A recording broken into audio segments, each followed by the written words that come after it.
मुख्यमंत्री त्रिवेंद्र सिंह रावत ने लेखा जोखा पेश किया है। अपने 3.5 साल के कार्यकाल का ब्यौरा दिया है। भ्रष्टाचार पर जीरो टॉलरेंस पहले भी कहा गया और 3.5 साल बाद भी कहा गया और दावा किया जा रहा है मुख्यमंत्री रावत द्वारा कि भ्रष्टाचार पर कतई भी कहीं पर भी बिल्कुल भी गुंजाइश नहीं है।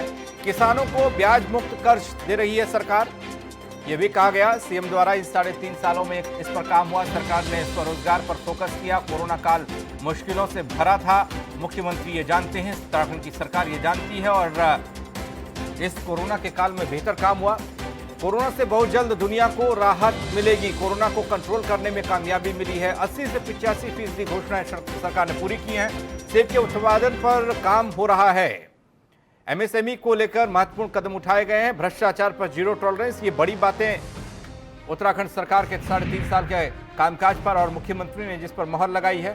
सरकार ने स्वरोजगार पर फोकस किया और स्वरोजगार मौजूदा वक्त में कोरोना के काल में एक बहुत महत्वपूर्ण विषय बनता गया। 80 से 85% घोषणाएं सरकार ने पूरी की। जी हां, जो उनकी पार्टी ने घोषणाएं की थी इन 3.5 सालों में 80 से 85% वो पूरी हुई। एमएसएमई को लेकर महत्वपूर्ण कदम सरकार द्वारा उठाए गए, जिसका फायदा आम जनता को मिलेगा। गन्ना किसानों का 100% पेमेंट किया गया।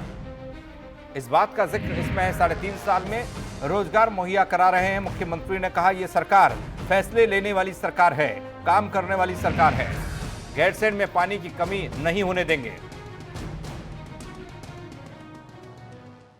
हमने स्वरोजगार पर विशेष फोकस किया। मैंने प्रदेश के युवाओं से कहा कि भी देखिए, गवर्नमेंट जॉब ये बहुत सीमित है, उसमें सब नहीं एकोमोडेट हो सकते और इसलिए हमको स्वरोजगार की ओर जाना चाहिए। और मुझे खुशी है कि हमारे नौजवानों ने हमारी इस बात को स्वीकार किया और आज तमाम नौजवान अपने रोजगार कर रहे हैं। एक जो बहुत महत्वपूर्ण निर्णय उत्तराखंड सरकार ने लिया है वो बच्चे जो छोड़ दिए जाते हैं किन्हीं कारणों से, वो अनाथालयों में रहते हैं, शरणालयों में रहते हैं और इसमें 95% तक बेटियां होती हैं, लड़कियां होती हैं। उनका जाति का पता नहीं होता, उनका धर्म का पता नहीं होता, उनका माता पिता का पता नहीं होता। सरकार ही उनकी माता पिता होती है, सरकार ही उनका धर्म भी होता है। उनके लिए कहीं पर भी आरक्षण की व्यवस्था नहीं है, लेकिन राज्य सरकार ने अपनी राजकीय सेवाओं में 5% का आरक्षण उन बच्चों के लिए लिया है।